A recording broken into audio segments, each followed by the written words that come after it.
সমিতি।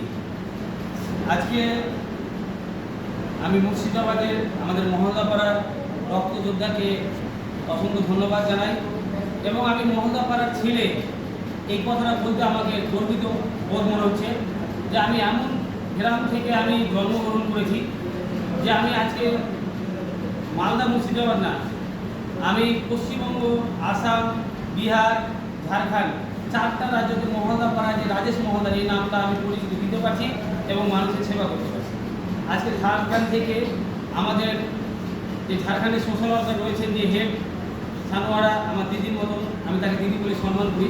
উনি প্রত্যেক মুহূর্তে মানুষের রক্ত বা ট্রিটমেন্ট বা অপারেশনের সমস্যার অসহায় মানুষদের আমাদের এই মালদা আমাদের যে নার্সিংগুলো রয়েছে বা যে সরকারি হসপিটালগুলো রয়েছে উনি এসে সেবা দেওয়ার চেষ্টা করছেন। আর আজকে এই দিদির সহযোগিতায় আমি ঝাড়খণ্ডের বোনের রক্ত করে দিতে পারলাম। তো আমি এই সানোয়ারা দিদিকে অসংখ্য ধন্যবাদ জানাই যে আপনি সাহেবগঞ্জ জেলার বিভিন্ন অসহায় গরিব দরিদ্র মানুষের পাশে দাঁড়াচ্ছেন। এবং আমি মহলদার পাড়ার একটা ছেলে রাজেশ মহলদার, আমি গর্বিত আজকে যে আমাদের মহলদার পাড়া থেকে ছুটে এসে আমার ভাই থেকে শুরু করে আমার পড়োশি গ্রামের বা আশেপাশে গ্রামের মানুষ আমার নাম শুনে ছুটে এসে রক্ত দিচ্ছে।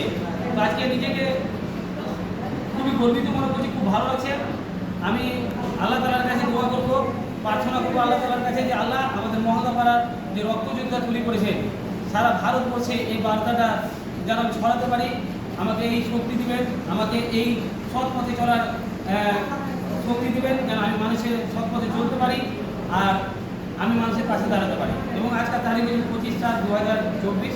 আমি সবসময় মানুষের পাশে আছি এবং শোভা মহিলা মঙ্গল সমিতি ট্রাস্ট সবসময় মানুষের পাশে থাকবে এবং মানুষের সেবা করার চেষ্টা করবে।